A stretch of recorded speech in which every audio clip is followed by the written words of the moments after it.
Sehr geehrte Damen und Herren, ich darf Sie hier Уважаемые дамы и господа, от имени Польско-немецкого фонда сотрудничества я бы хотела поприветствовать вас сегодня. Очередной раз мы приглашаем вас на мероприятие под названием «От пакта Риббентропа-Молотова до нападения на Советский Союз». Вы знаете, что это очень сложная историческая тема, и мы, наш фонд, стараемся совместно с нашими соседями и партнерами обратить внимание на различные аспекты этой темы. Поэтому я надеюсь, что в течение ближайших часов мы сможем показать вам интересные новые взгляды на эту тему. Желаю вам интересного мероприятия. Спасибо за внимание. Для меня большая честь быть сегодня на завершающей части конференции «От пакта Молотова-Риббентропа до нападения на Советский Союз». Прежде всего, от имени немецко-белорусского общества я хотела бы поблагодарить участников конференции за то, что они приняли наше приглашение поддержать эту инициативу и принять участие в разговоре. Наших партнеров Фонд немецко-польского сотрудничества и Немецко-украинский форум за помощь в организации конференции, наших медиапартнеров Еврорадио, а также Министерство иностранных дел Германии за финансовую поддержку этого проекта. Важно помнить, что историческая память определяет не только наше прошлое, но и нашу позицию в будущем.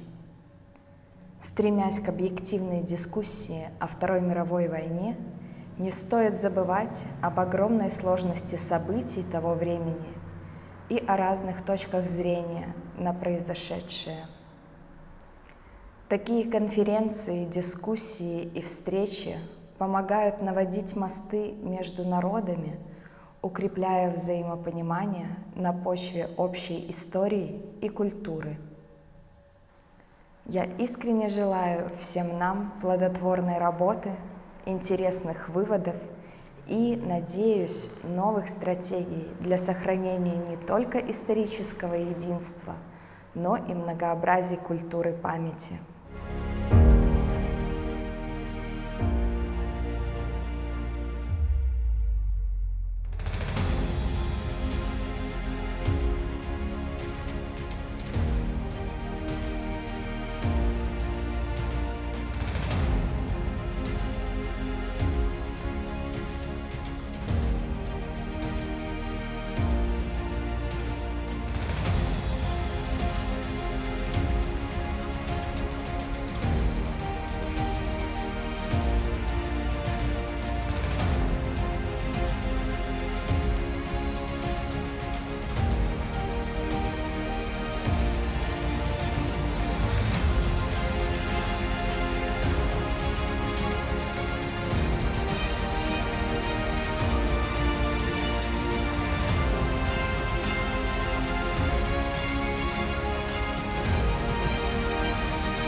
Определенных вещей мы не замечаем. А сейчас от всего сердца приветствую вас еще раз в рамках этой первой дискуссии под названием «Война и геноцид на Востоке. От противоречивых нарративов до дифференцированной дани памяти».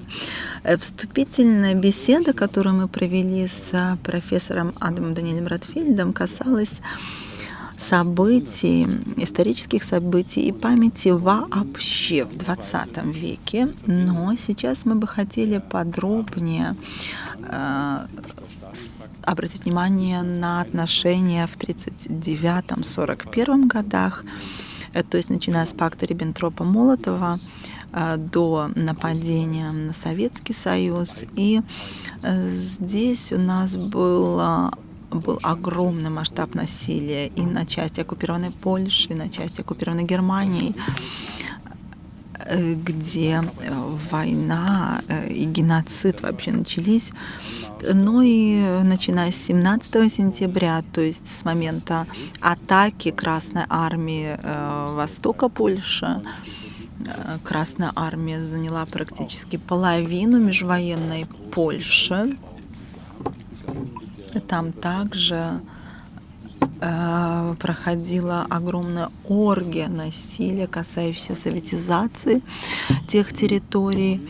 И в том числе это было связано с очень острой борьбой с Польшей, с польскими гражданами. Как выглядит этот нарратив с близкого расстояния, мы об этом поговорим. Я очень рад, что у нас получилось пригласить таких важных дискутантов, которые в каждой из наших стран представляют собственную точку зрения и собственный взгляд.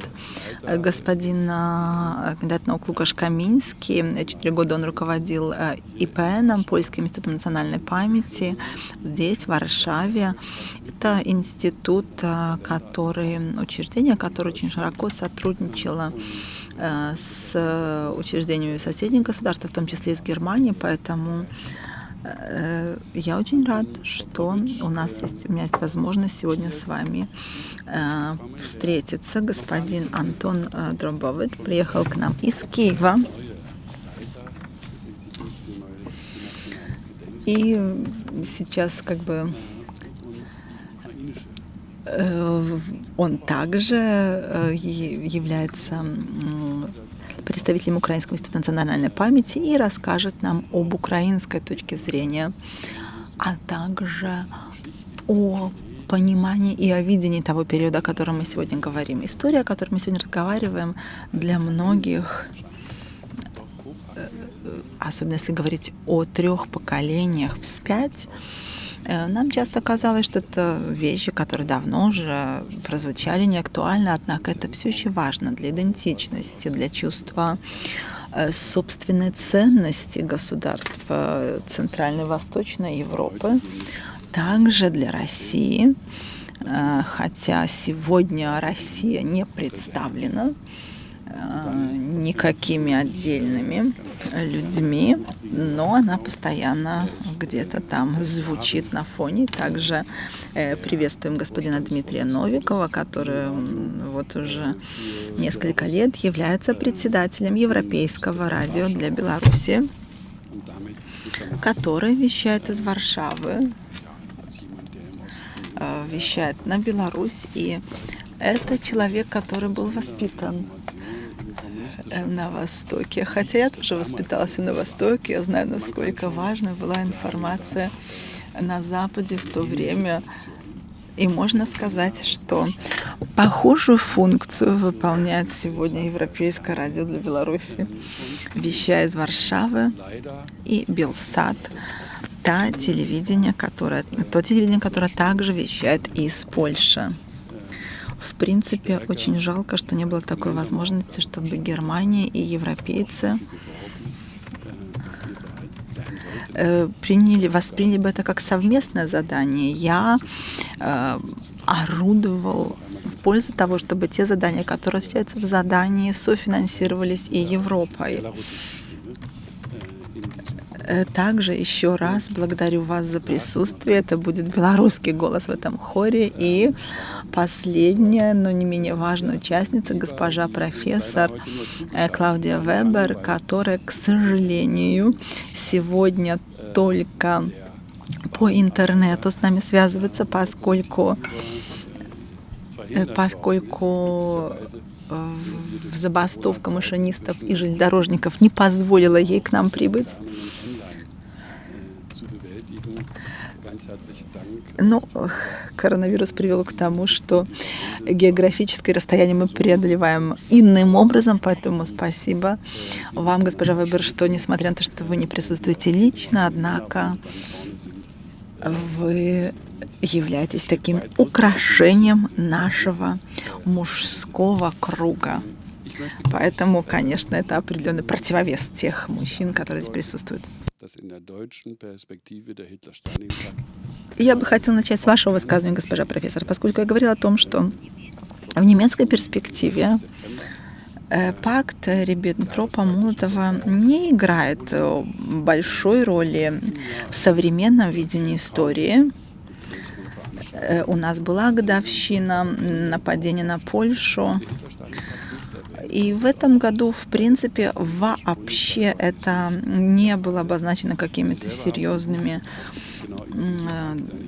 торжествами. И пакт Риббентропа-Молотова также не был предметом особой дискуссии.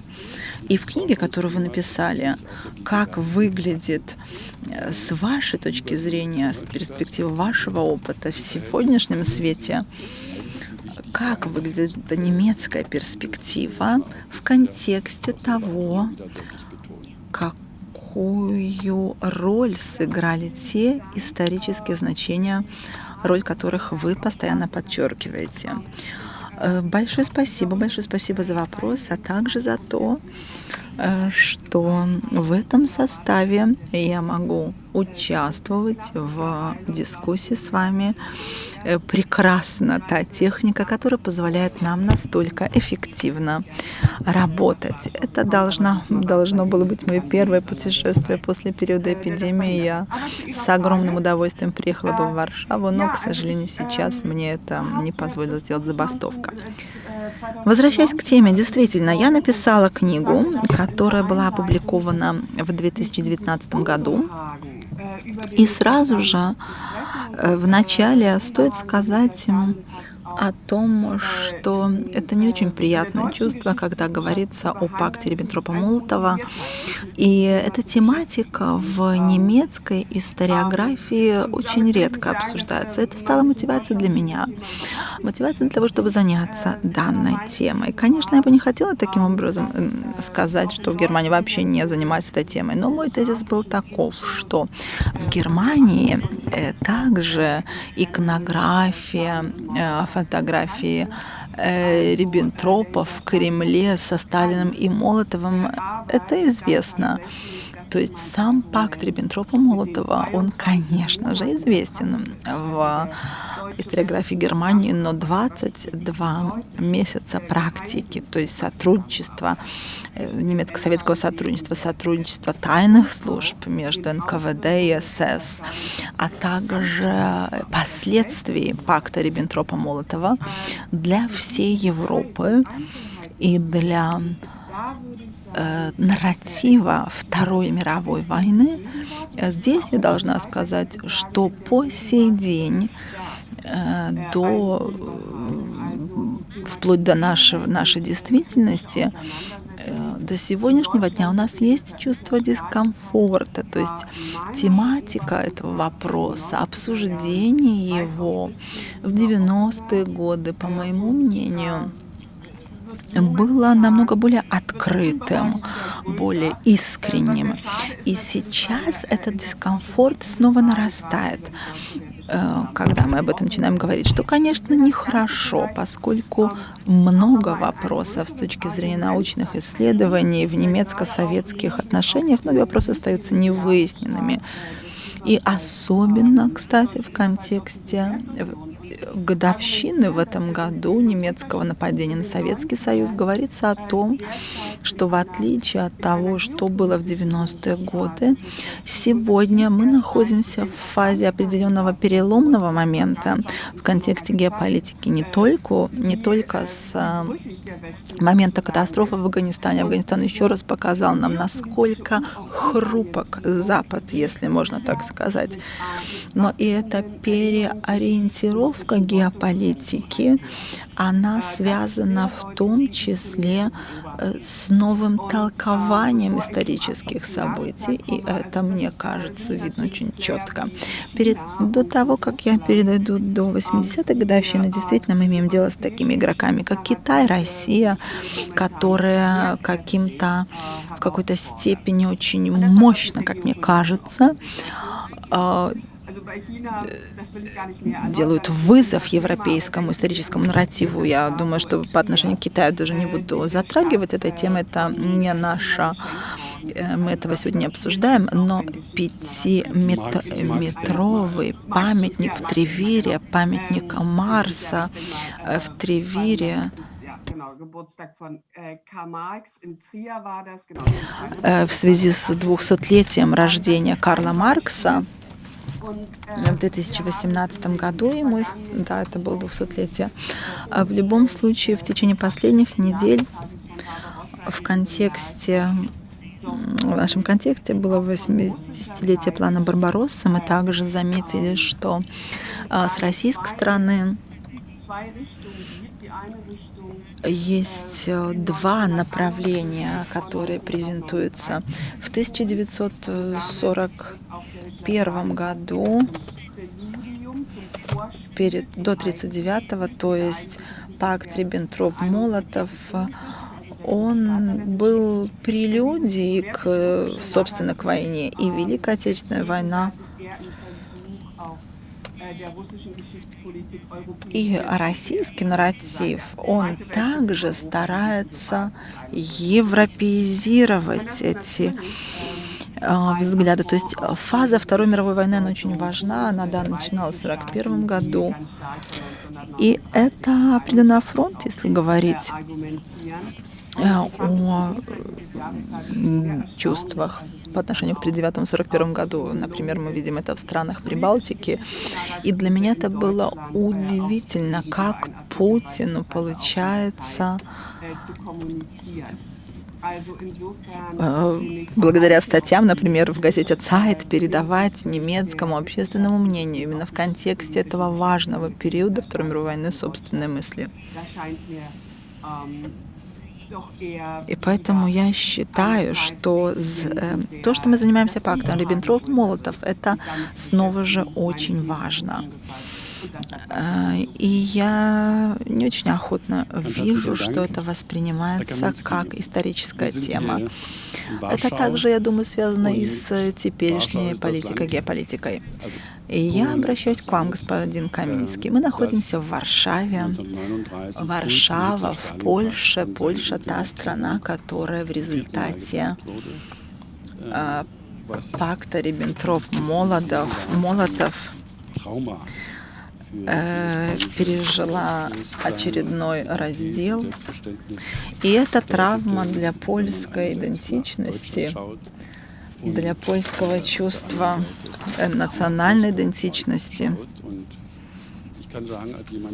Мы это видим и в том контексте, в польско-немецком контексте. Я говорю, это как кто-то, у кого после 90-го года было много контактов и с Польшей, и с польско-немецкими отношениями. Я должен сказать, что эта травма, она очень четко всегда чувствовалась. И очень выразительно видно, как в Германии, если мы посмотрим с Варшавы,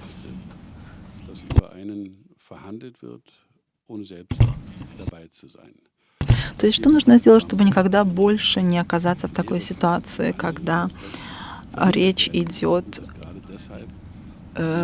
когда конкретной стране принимаются решения над ее головой. И любая политика по отношению к России, которая ведет либо Германия, либо весь Евросоюз, эта политика должна согласовываться в Европе. И у Польши здесь есть свой вклад, который необходимо учесть, который нужно включить в эту дискуссию. Так выглядит мой теперешний опыт в контексте сегодняшней ситуации. И мне кажется, что мы очень мало знаем в Германии на тему польского опыта этого периода 1939-1941 годов. И в двух частях Польши, как занятой Германией, так и занятой Советами. И об этом, что происходило там. Но, как уже прозвучало в названии нашей дискуссии, различия нарративов и различия памяти действительно существуют по отношению к тому периоду. Есть разные перспективы, которые сопутствуют этому. И, несомненно, для Польши опыт Второй мировой войны и вообще начало этой войны, в частности, является очень важным и создает определенные рамки нашего взгляда, в том числе и на современную действительность. И здесь, безусловно, еще многое нужно сделать для того, чтобы мы могли лучше понимать друг друга. Может быть, я использую один конкретный пример. Если я не ошибаюсь, то в Германии очень часто в контексте советско-немецкой войны до 1941 года использовалась распространилось понятие войны на уничтожение. С польской перспективы, например, если говорить о польской интеллигентские круги, самая плохая вещь произошла весной 1940 года, когда одновременно проводилась немецкая акция, направленная против польских элит, и с другой стороны было катынское преступление, которое принесло огромный ущерб польским элитам, поскольку стоит помнить о том, что речь шла не только про профессиональных офицеров, но и про резервистов, среди которых были представители многих профессий. И я думаю, что для взаимного понимания мы должны видеть эти разницы и понимать, почему, например, мы настолько чувствительны в Польше на все эти проявления договоренностей о нас без нас. Ведь у нас в Польше сейчас еще очень актуален вопрос Nord Stream 2, независимо от того, кто. Если, да, у нас Nord Stream 2 вызывает определенные ассоциации. Если же мы говорим о 1941 году, то ведущим сюжетом нашего 1941 года это важный момент нашей встречи. И мы должны помнить о двух системах оккупации, о двух системах репрессий. С польской перспективы можно сказать, что этот нарратив также сложен, даже внутренне сложен, поскольку польский опыт 1941 года был очень разным. С одной стороны, воспринимали начало польско-советской войны в Варшаве, где, например, можно было связывать с этим определенную надежду, что два оккупанта в конце концов столкнутся носом, лбами. Но совсем по-другому выглядела оккупация Советов со стороны тех, кто был депортирован, или же тех, кто находился в лагерях, тех, кто благодаря этой войне спустя несколько месяцев, благодаря соглашению и благодаря Сикорскому могли выйти из тюрем. Еще совсем по-другому выглядит и перспектива польских евреев, которые столкнулись с огромной волной разгромов и репрессий, геноцида. Тут перспектив может быть больше, и все это показывает, что даже во внутренней дискуссии об этих драматических событиях имеют место определенные проблемы, и тем более они касаются более широкого опыта. Однако стоит обратить внимание, что если мы поговорим о современной польской перспективе, то в какой-то степени опыт, связанный с пактом Риббентропа-Молотова, этих двух оккупационных систем, этот весь опыт соединяется с опытом 1945 года, с тем, что в польской памяти также является ялтинским синдромом, то есть то, что нас оставили в советской зоне влияния, и весь опыт второй попытки, уже, к сожалению, установленной, которая увенчалась успехом, установления коммунистической системы на польских землях. Поэтому эти перспективы в Польше, однако, поэтому эти перспективы соединяются. Даже если мы посмотрим то, что происходило после войны, через призму того, что произошло в 1939-1941 годах.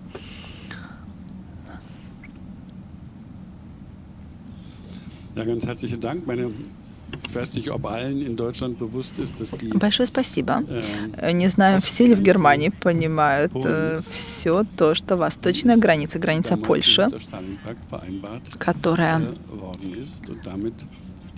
была определена на основании пакта Риббентропа-Молотова. Эта граница, в принципе, существует, и это добыча Советского Союза того времени. Это все сохранилось по сей день, и поэтому Польша была передвинута на запад. Конечно, это как бы было компенсировано западными территориями Германии, но, однако, Черчилль и другие согласились с тем, что Сталин заставил Польшу принять свою систему похожим образом, так же, как и другим странам в коммунистической зоне влияния. В принципе, есть то, о чем я упомяну, так вскользь, то, что не особо известно в Германии, а именно то, что поляки боролись во всех армиях против гитлеровской Германии, независимо и от армии, и в армии Краевой, и в подполье, они были и в советской армии, были на Западе, они присутствовали во время приземления в Нормандии как 4-я количественная армия, мощнее французской.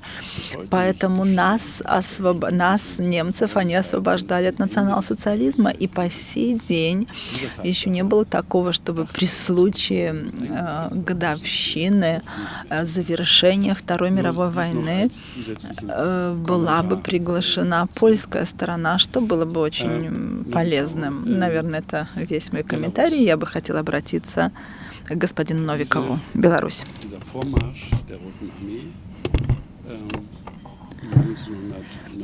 Это нападение Красной Армии в 1939 году в нарративе Советского Союза.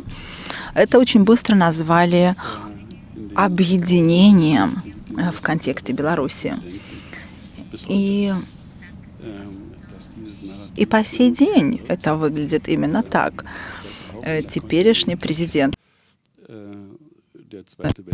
невыбранный президент Беларуси, по сей день использует такой нарратив. И эта война 41-45 годов, Великая Отечественная война, она и в Беларуси также называется, похожим образом, как и в России. И это восточная часть Польши, то есть, а также западная Украина, часть Беларуси. Это не была, конечно, наиболее развитая часть межвоенной Польши. Там жили белорусы и евреи, а также другие национальности. В любом случае, многие белорусы смотрели позитивно на Красную Армию в начале.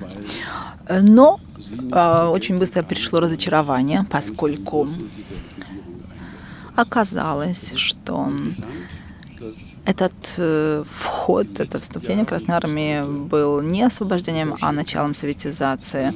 И, в принципе, по сей день, в прошлом году и в этом году Лукашенко эту историческую перспективу выбирает как тему и постоянно к этому возвращается. Многие историки потеряли свою работу, свои должности. Это борьба за историю сегодня в актуальной ситуации, определенной депрессии, сначала такого порыва в Беларуси, а потом депрессии. Играет ли это также какую-то роль? Могли бы ли вы что-то сказать нам об этих отношениях? Очень сложная тема, очень широкая. Я даже не знаю, с чего начать. Наверное, начну с того, что сегодняшняя власть белорусская, которая уже 27 лет существует, пытается приватизировать часть советской истории. Я подчеркиваю, советской истории, поскольку на самом деле то, что происходило, в моем понимании, на территориях, в первую очередь, западных территориях Беларуси или восточных территориях Польши, это не была история только советская, да, или только советского народа. И если обращаться к аудитории немецкой, может быть, не совсем корректное сравнение, но понять то, что происходило, можно потом, то, что произошло в 1945 году там, в Магдебурге и так далее, когда Германия была разделена на две части, и как раз те немцы, которые жили в восточной части, они представляют себе этот режим, который пришел на их территорию, оккупационный. С одной стороны, их освободили от нацизма, с другой стороны, пришел совсем другой режим. Да? Я помню немцев, с которыми общался там в конце 70-х годов, молодыми людьми, которые...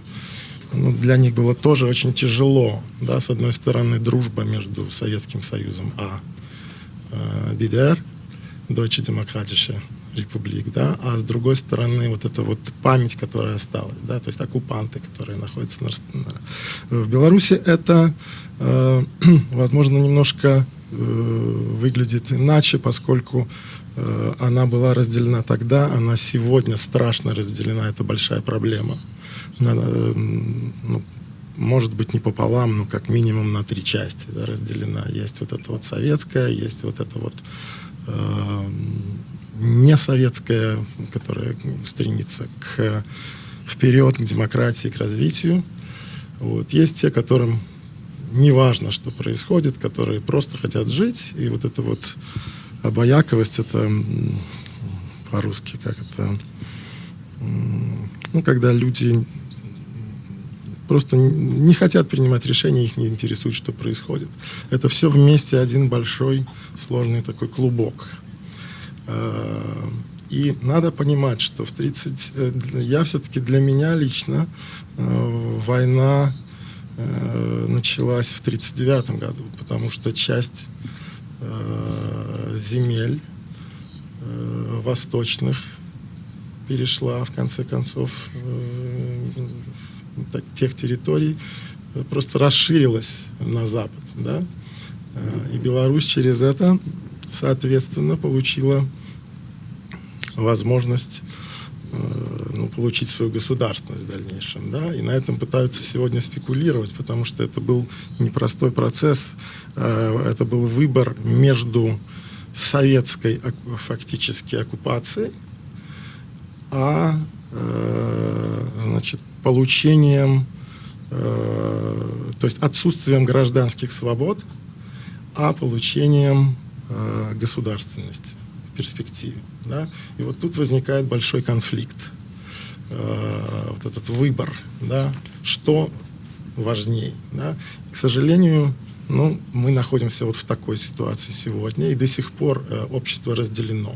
Да? И поэтому кому-то ближе нарративы, связанные с Великой Отечественной войной, а кому-то со Второй мировой. Да?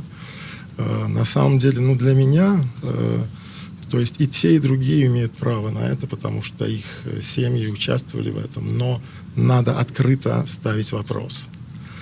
Что происходило? Надо об этом говорить. То есть только через диалог мы можем прийти к тому, чтобы все-таки рассказать о том, что происходило. Нет правды с одной или с другой стороны. Есть только диалог позволяет это сделать. К сожалению, как вы сами сказали, сегодня те историки, которых, к сожалению, здесь нет, они бы рассказали вам намного больше, да? Они просто не могут присутствовать, потому что у них будут проблемы, с их семьями будут проблемы. Те, которые представляют другую, условно говоря, альтернативную точку зрения от режима сегодняшних властей белорусских, да? Вот. Если бы у них появилась возможность это говорить. Сегодня переписываются учебники в Беларуси. То есть постепенно мы уже надеялись, что идет движение вперед. Мы наконец-то начинаем, вот эта память начинает отрезвляться, она начинает расставлять все на свои места. Мы шли вперед. И вот с приходом вот этой вот советской назад идеологии все откатывается назад, переписываются учебники, создаются искусственные нарративы. В результате раскол в обществе увеличивается. Вот. И, к сожалению, поскольку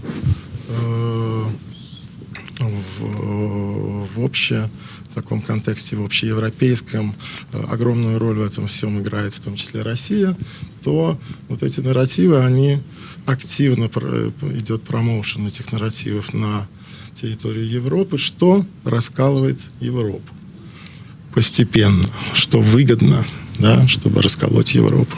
И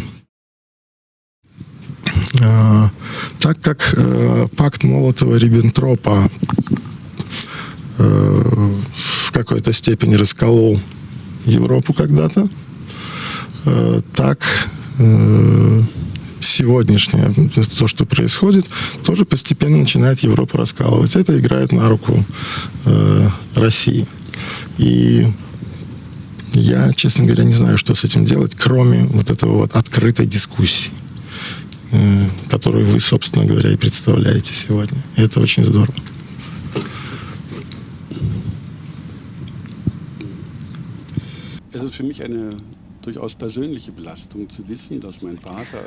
Для меня это, я бы сказал, личная ответственность, потому что мой отец был офицером вермахта, и он был в Минске,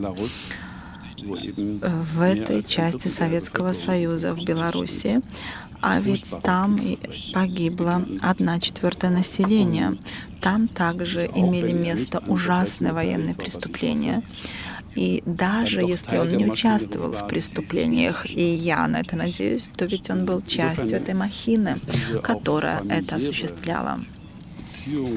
Поэтому эти отношения, эти личные отношения, если говорить о вине, об ответственности, это то, что касается меня лично, а также многих других немцев. Хотя речь идет не о умалении немецкой ответственности, если мы посмотрим на всю ситуацию. В 1939-1941 году нет, мы не уменьшаем немецкой ответственности.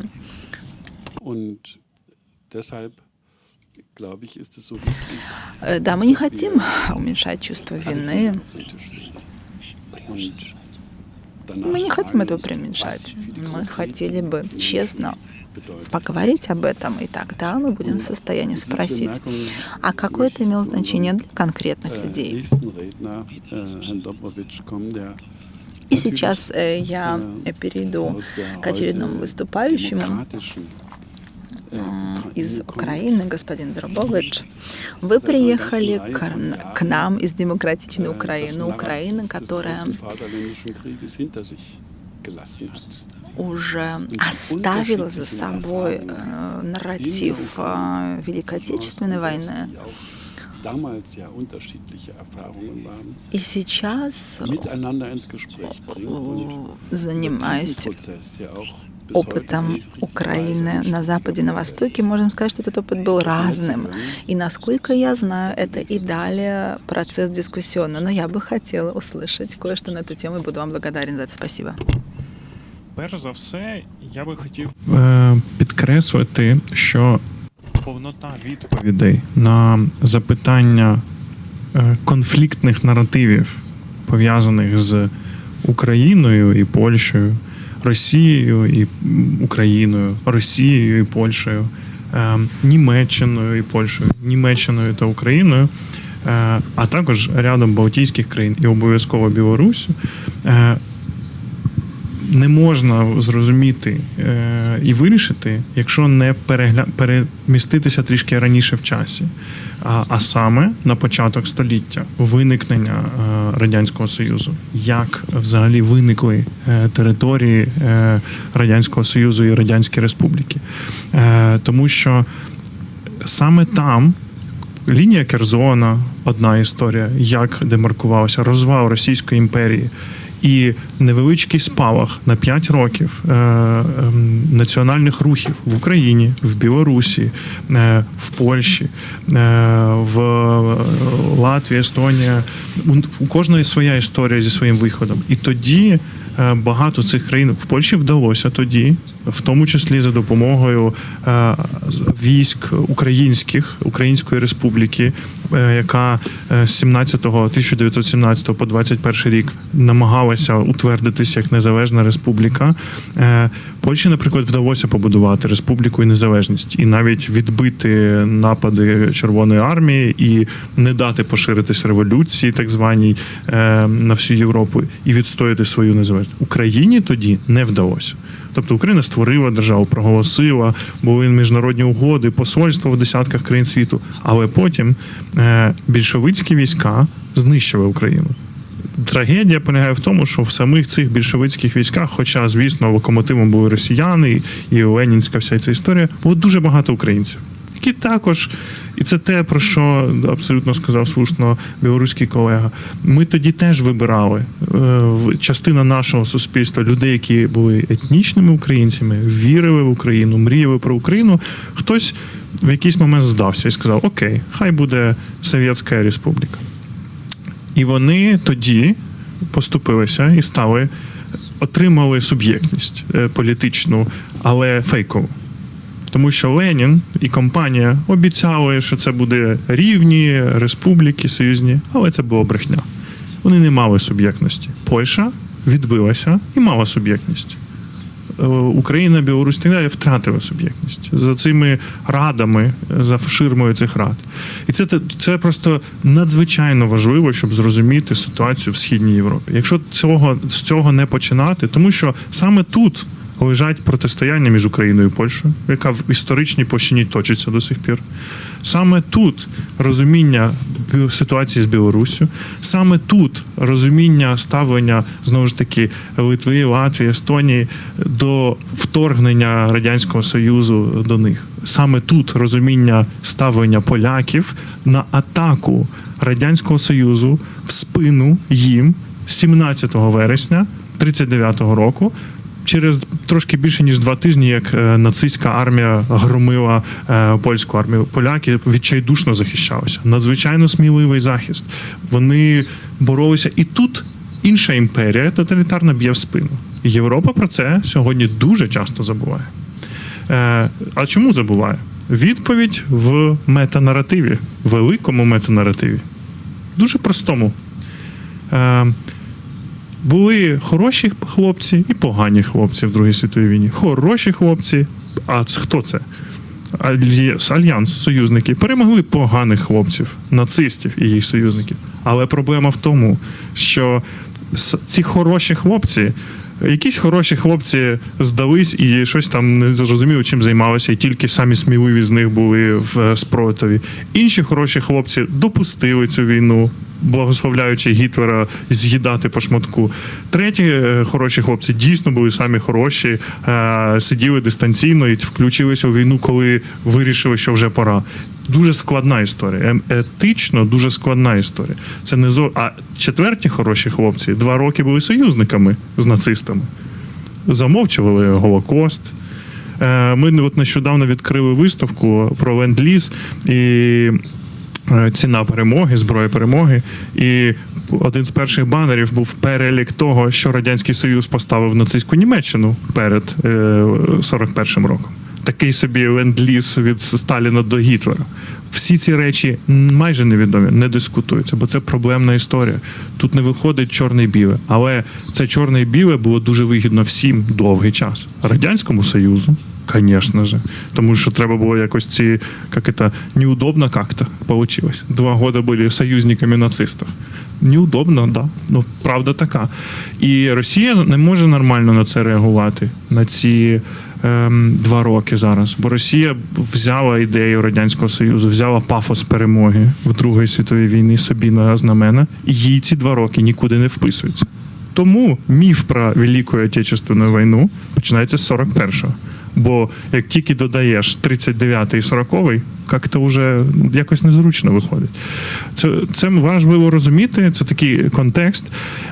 І чесне розуміння Другої світової війни, повне розуміння Другої світової війни неможливе в Європі, так само, неможливе без розуміння трагедії Східної Європи, країн Східної, націй, які були пригноблені Радянським Союзом, нації, які, до речі, от з Україною складніше навіть з Україною, з Білоруссю, бо Україна, ці білоруси, багато євреїв, які були включені в територію Польської Республіки, теж не були задоволені своїм життям. І теж з сподіваннями перший час дивилися на Радянський Союз. Але ці сподівання були обмануті.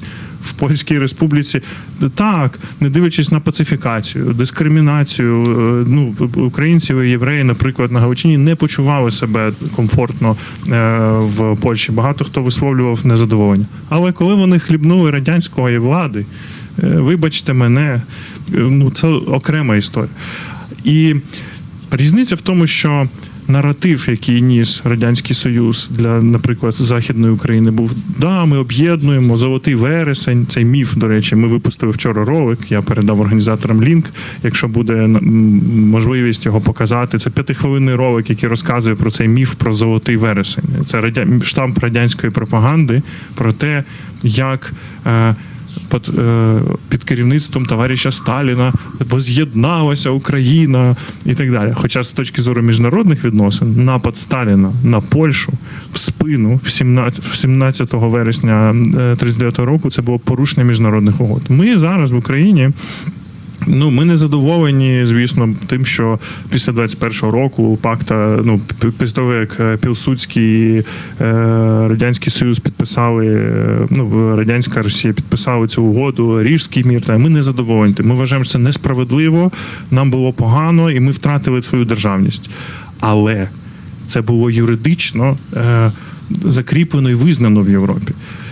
Тоді як напад Гітлера і Сталіна на Польщу, це було порушення усталеної норми. Тому тут купа проблем. Для будь-якої країни, яку не торкнися, з наративами починаються проблеми. Для німців, наприклад, яка проблема з наративом? Німці визнали провину за нацизм. Дуже багато зробили для того, щоб спокутувати і науково, і фінансово, і так далі. І от заява президента Штайнмаєра про те, що ми одноосібні винуватці Другої світової війни, це дуже благородна, ригористична, така чиста моральна позиція. Да? Але ця позиція грішить проти правди. Оця супервідповідальність, яку готові взяти на себе німці, нею користуються росіяни. Вони кажуть: окей, бачите, не треба звинувачувати нас, що ми були союзниками Гітлера. Самі німці говорять, що тільки вони в усьому винні. І я розумію це благородство німців. Зло нацизму шокувало світ.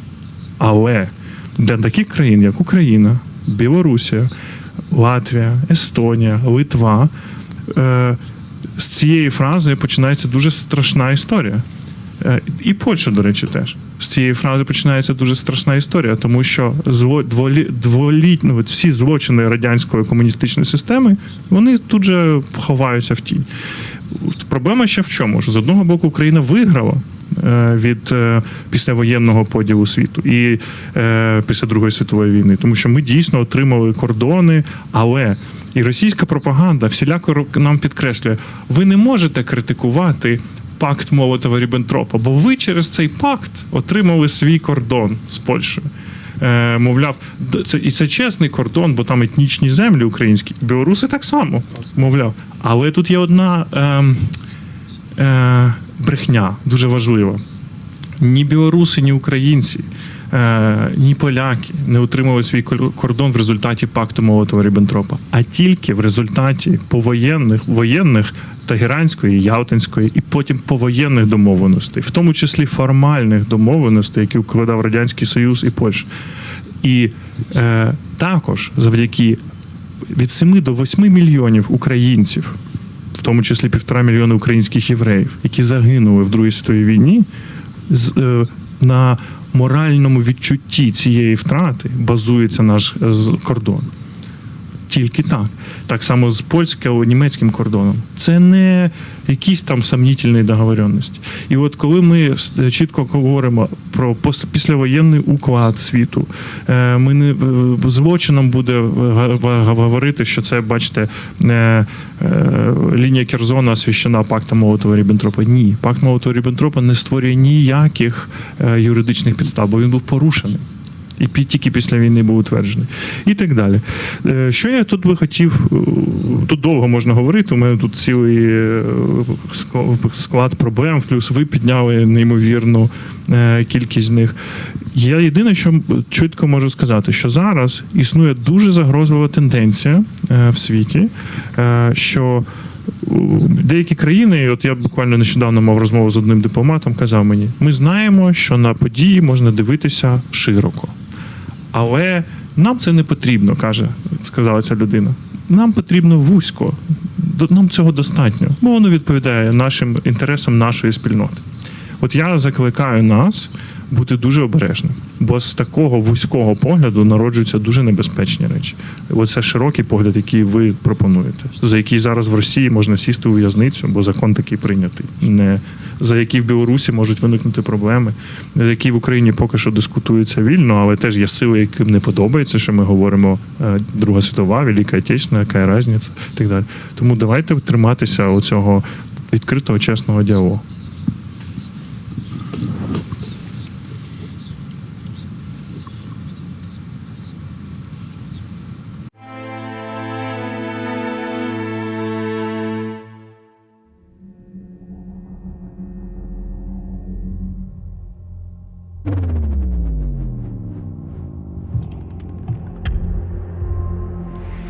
Золотий вересень.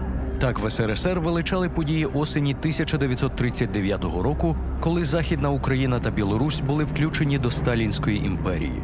Радянська пропаганда називала це визволенням, воз'єднанням українських та білоруських земель. Насправді це була збройна агресія СРСР як союзника нацистської Німеччини проти Польщі, до складу якої тоді входили західноукраїнські та західнобілоруські землі. 23 серпня 1939 року СРСР і Німеччина підписали пакт Молотова-Ріббентропа, де в секретному додатковому протоколі узгодили, як поділять між собою Центрально-Східну Європу. Ja, herzlichen Dank, Frau Weber. Wir haben jetzt nun verschiedene Perspektiven, die Ihnen alle nicht Большое neu спасибо. Я обращаюсь к госпоже Вебер. Was würden Sie sagen, wäre eine wichtige Botschaft Ну, а что бы вы сейчас сказали на эту тему? deutschen Erinnerungskultur, Какие из этого следуют выводы для немецкой культуры памяти? Чем мы должны здесь больше заняться, если посмотреть на эту часть Европы и на те времена?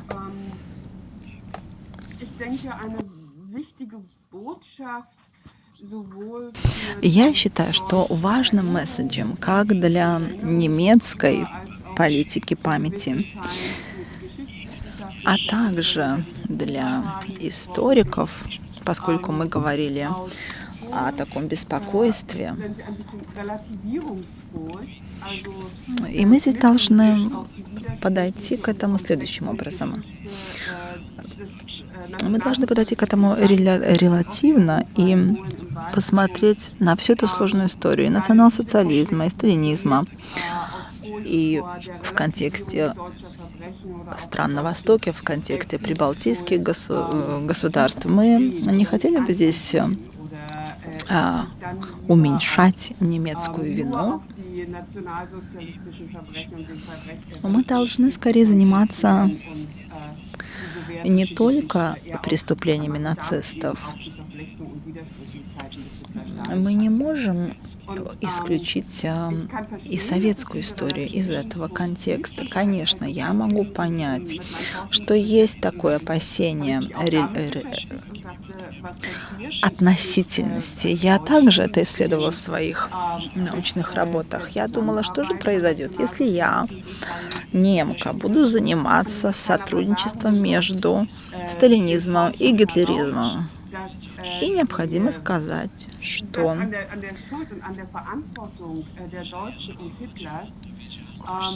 если мы говорим об ответственности немцев и Гитлера, то этого изменить нельзя, даже если мы будем заниматься пактом Риббентроп-Молотов. Также, если мы будем заниматься этим пактом, то мы увидим, что именно Гитлер и Сталин хотели этой войны. Сталин не имел ничего против территориальной экспансии, и об этом мы здесь говорили, упоминая линию Керзена. И здесь у Сталина был шанс передвинуть границу без начала войны.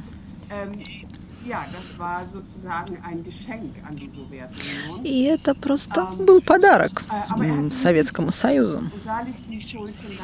Сталин не хотел войны. И здесь, безусловно, однозначно вина лежит по стороне Германии.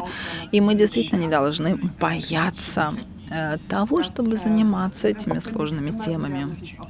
Здесь речь идет не об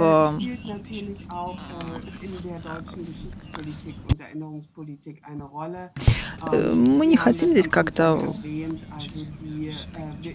торговать нашей историей, но мы оставляем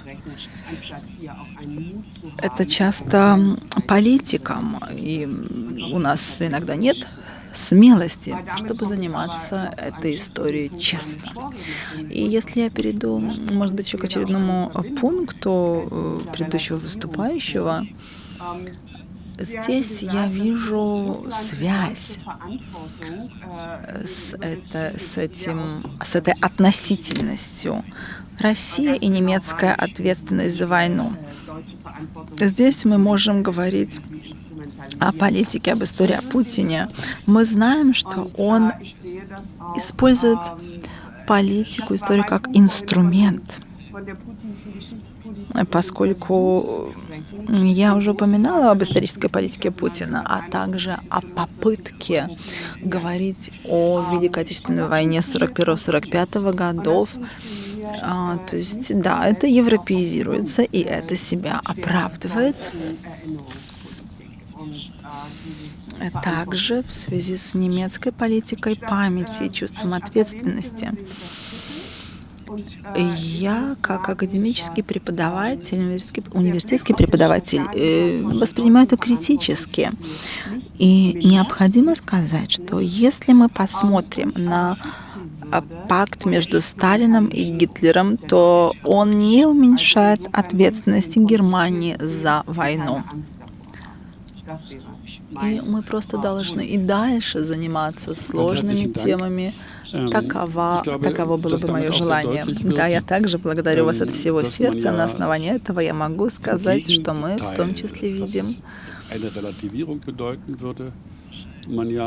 то, что мы не хотим как-то смотреть относительно на данную картину. Без данного пакта не было бы преступления. Это, в принципе, мы не занимаемся релятивизмом. Мы занимаемся ответственностью в Германии в данном контексте. Здесь говорилось об акциях Германии против польских элит. Эта акция развивалась параллельно с преступлением, совершенным в отношении польских офицеров, а офицеры — это также были элиты.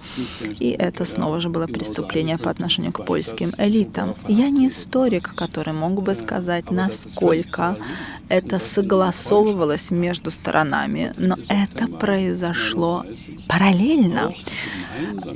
Был договор о дружбе с сентября 1939 года, договор о дружбе и границе. И да, было проблематично, если говорить о борьбе с польскими элитами, это было проблемой. Если мы говорим о политике памяти, когда мы ее анализируем, то мы должны задать вопрос, что мы можем сделать для того, чтобы учесть эту дифференциацию. Конечно, Путина мы не изменим, но в России есть и другие, те, кто говорит об этой теме, не только мемориал, который вот уже 30 лет функционирует в России, который занимается этими различными темами, которые касаются соседних государств. Этим занимаются и другие историки. И у нас здесь возникает такой вопрос, каким образом мы можем ввести больше изменений в диалог, как его сформировать. Мы видим, что ситуация такая, какая она есть между Польшей и Украиной. Здесь нет единого мнения. Видите ли вы возможность вести более такой мощный, интересный диалог? Господин Каминский, пожалуйста. Ну, теперешняя ситуация в российском контексте для нас — это шанс. Я говорю обо всем регионе, в том числе в отношениях между Польшей и Украиной, но и обо всем регионе, поскольку вообще наша история XX века, она состоит из многих драматических элементов, о которых мы должны разговаривать. Этот диалог не всегда легкий, особенно в последние годы. Но у нас есть определенные общие моменты. Например, перспектива 1939 года. Для нас она очень похожая. И то, что мы совместно боремся за эту память о пакте Риббентропа-Молотова, о его последствиях, для нас это определенный шанс, чтобы на этой базе мы также формировали диалог. И если говорить о других элементах нашей совместной истории.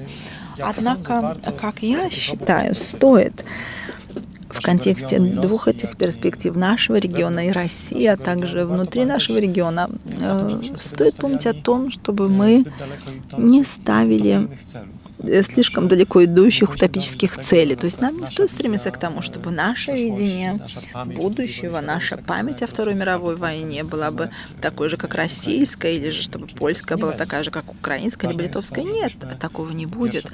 Важно то, чтобы мы, во-первых, были в состоянии вести диалог, который приведет к констатации фактов. А у нас все еще есть огромное количество фактов, несмотря на то, что прошло столько лет.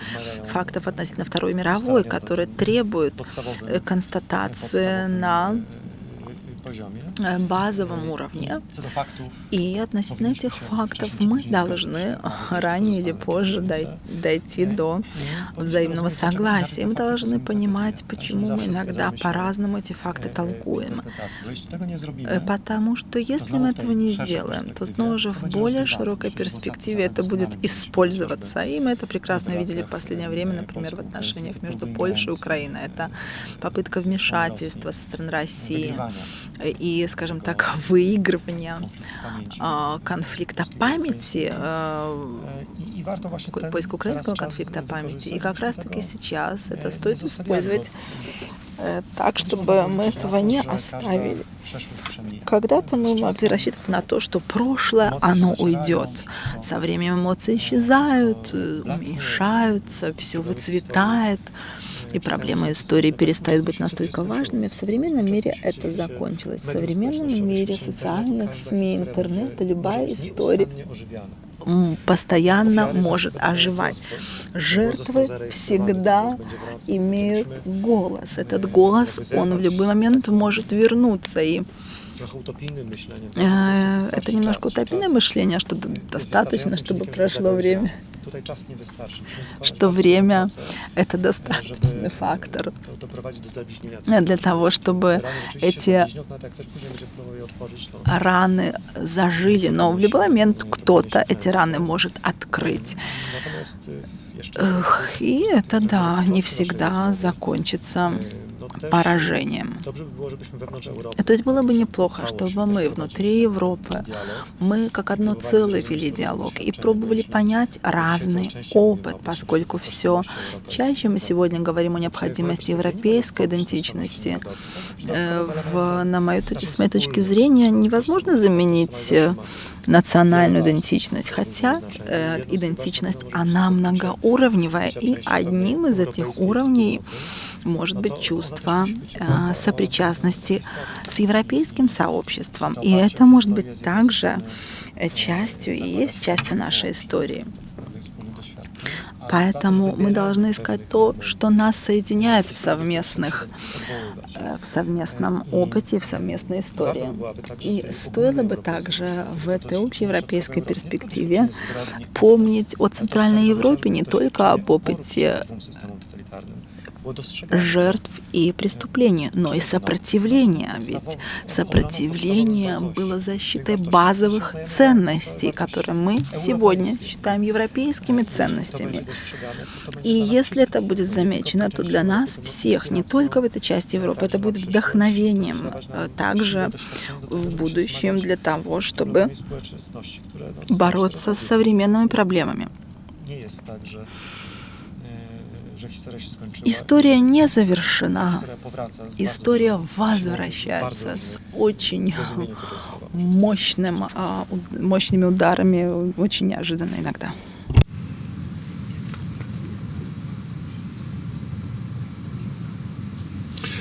Vielen Dank, Herr Dobrowitsch. Sie haben dem zugestimmt.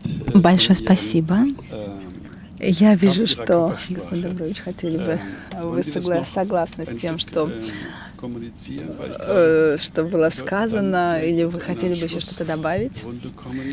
Я думаю, что мы должны сейчас перейти к такой завершающей части наших высказываний, именно в контексте того, что было сказано господином Каминским в конце, а именно определенной европейской перспективы, которая не означает того, что история Европы для всех должна быть одинаковой. Но если бы ви хотіли це прокоментувати, пожалуйста. Перш за все, я хочу двічі підняти руку за і підтвердити кожне слово, яке сказав доктор Камінський, тому що у нас немає іншого здорового виходу, як допустити кваліфіковане багатоголосся, да? І сприяти всіляке цьому кваліфікованому багатоголоссю різних думок і так далі. Цього дуже бояться такі авторитарні режими, як путінський, тоталітарні, як сталінський і нацистський, і це одна підказка пряма. Роби не так, як вони. Дай говорити правду. Розумієте, тут прозвучало слово «рана» давньогрецькою, травма, перекладається як рана. Рана, яку промили і продезінфікували, а це завжди боляче, має шанс зажити. Рана, яку не продезінфікували, а якось хай воно собі там поболить і воно гниє, воно на якийсь час може перестати боліти, але це може вже означати початок гангрени. Тому я дуже прошу, нам треба всім трішки, щоб поболіло в цих відвертих розмовах про складне. Україно-польські стосунки. В Україні немає одної позиції щодо української історії. І я тішуся тому. Слава Богу, що у нас немає одної позиції. Бо у нас є приклади, коли стройними рядами люди ходили всі як один. Ось. Тому це перше, що я хотів би сказати. Друге, що я скажу, конкретний дуже приклад. Мені здається, конкретне рішення. Збільшення кількості фахівців, публічних інтелектуалів, які займаються і розбираються в цих. Німців, які розбираються в історії Східної Європи, українців, які розбираються в історії Німеччини. Таких людей повинно бути більше. І раз ми живемо в епоху таких сторітелінгів і нетворкінгів, давайте інвестувати і не лінуватися інвестувати кошти в такі якісні професійні спільноти. Не ті, які на роздрай і на скандали працюють, а об'єднати науковців, створити групу, раду людей, які точно не замічені, не замішані в таких інструменталізаціях, і підтримати їх, щоб вони спрацювали з аспірантами, збільшити таку кількість науковців. От мені, наприклад, дуже не вистачає науковців в Німеччині, які розбираються в темі Голодомору. Наприклад, так само я впевнений, що комусь може в Німеччині не вистачати фахівців з України, які розбираються в темі Німеччини до націонал-соціалізму або в історії Німеччини часів ГДР. Оце спільнота таких публічних, збільшення кількості таких людей, які б мали вплив, це точно нам би допомогло. І третє, шановні друзі, про те, що сказав доктор Камінський, про те, що історія повертається. Подивіться чесно, що відбувається у нас на кордонах. Я дуже співчуваю громадянам Росії, які опинилися в заручниках у їх режиму з дуже простої причини.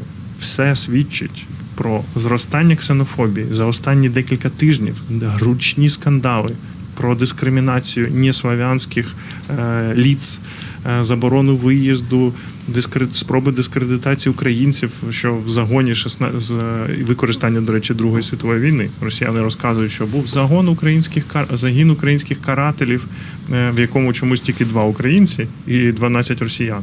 І це використовується для того, щоб нагнітати і посіяти ворожнечу, мову ворожнечі. Ми зараз на порозі дуже схожого виклику. І якщо ми будемо умиротворяти агресора, він піде далі. Ми 7 років, вже 8-й рік Україна воює з Росією. У нас 15 тисяч жертв в Європі йде війна. Поляки прекрасно це розуміють. Ми отримуємо підтримку від багатьох європейських країн. Але ми ж просто шкірою відчуваємо, як радикалізується схід Європи. І якщо ми не будемо робити заходів, і крім безпекових, ще й гуманітарних, труба.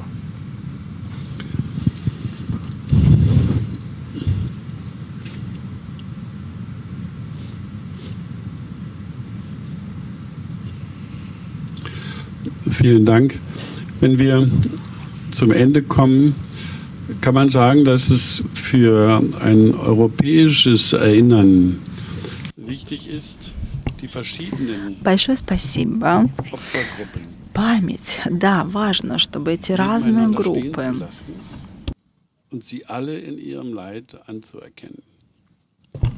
Важно, чтобы все эти группы стояли в одной линии, чтобы все это, чтобы мы не отдавали предпочтение одной из этих групп, чтобы они все были равными. И это принципиальный подход. Конечно, это придет со временем, но мы должны приблизиться друг к другу. Слушать, важно слушать друг друга, услышать, какие жертвы важны для каждого народа, что особо четко отпечаталось в национальной памяти. Это не всегда одно и то же, с моей точки зрения, или же с перспективы других. И другая мысль такова, что, как мне кажется, в Европе мы в основном согласны относительно оценки национал-социализма и оценки немецких преступлений, но мы сегодня очень далеки от оценки коммунизма, если говорить о едином подходе к этой оценке. И вообще у нас нет даже соотношений. Мы не оцениваем взаимосвязи этих двух режимов XX века. И это заслуживает особого диалога между нами, между учеными и между народами. Этот диалог необходим. И я бы сейчас попросила, чтобы вы действительно буквально в одном-двух предложениях сказали, прокомментировали эти тезисы. Пожалуйста, господин Дмитрий. На самом початку розмови пані професор вспоминала Карла Маркса. Ну, видать, я так гляжу, что прав был Гегель и Карл Маркс, коли казали про спираль, по якой розвивається історія. І я, щиро кажучи, вельми боюсь, каб ми не опинулись знову у той кропці, яка була в ті годи, про які ми з вами зараз узгадуємо.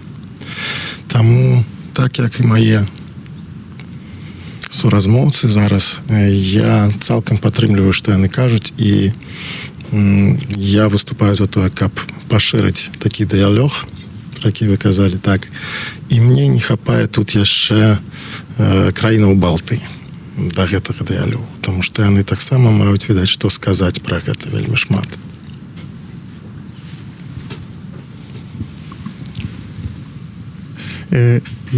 Я хотів би дуже подякувати професору Вебер за роботу, тому що в світі зараз є дисбаланс. Подивіться, скільки резолюцій Генасамблеї ООН засуджують нацизм.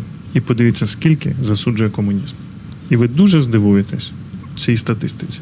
І мені, і моїм колегам з Білорусі, Польщі, Литви, Латвії, Естонії значно легше долати наслідки комуністичного тоталітаризму, якщо є німецькі науковці, які це досліджують. Тому що не все однаково. Все дуже важливо дослідити. І всі деталі. Тому я дуже дякую за роботу і запрошую всіх не цуратися. Тут йдеться не про применшення вини. Тут йдеться про розбирання в деталях. Без деталей ми просто вийдемо на повтор.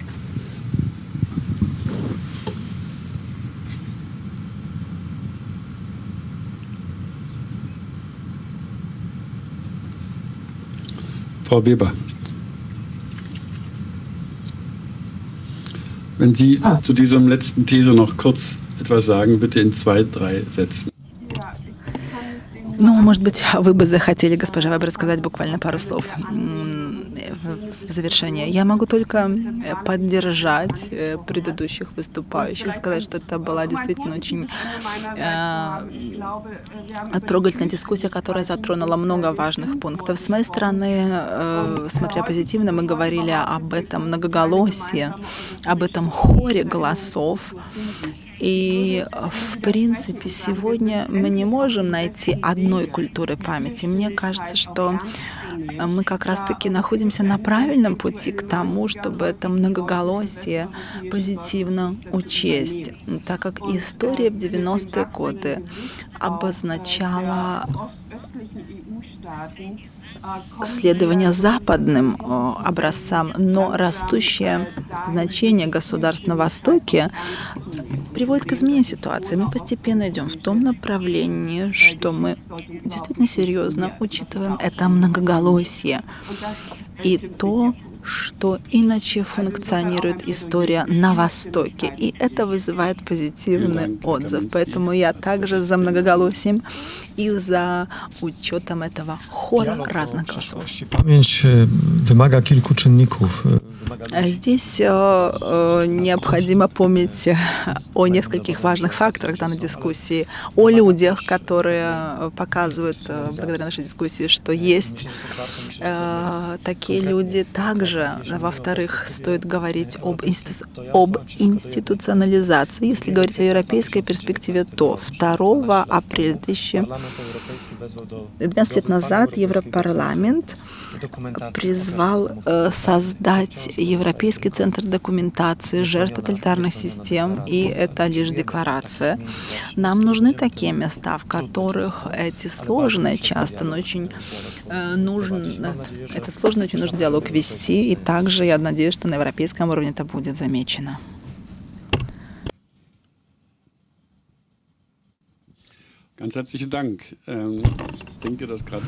Большое спасибо. Мне кажется, что эти последние слова четко подчеркивают то, что нам нужна институционализация, нам нужны совместные исследования на европейском уровне, которые нужно вести совместно, нужно их определить, нужен голос и историков, и гражданского общества, как критический голос, в том числе в контексте нарратива отдельных государств. Большое вам спасибо за эту беседу и дискуссию.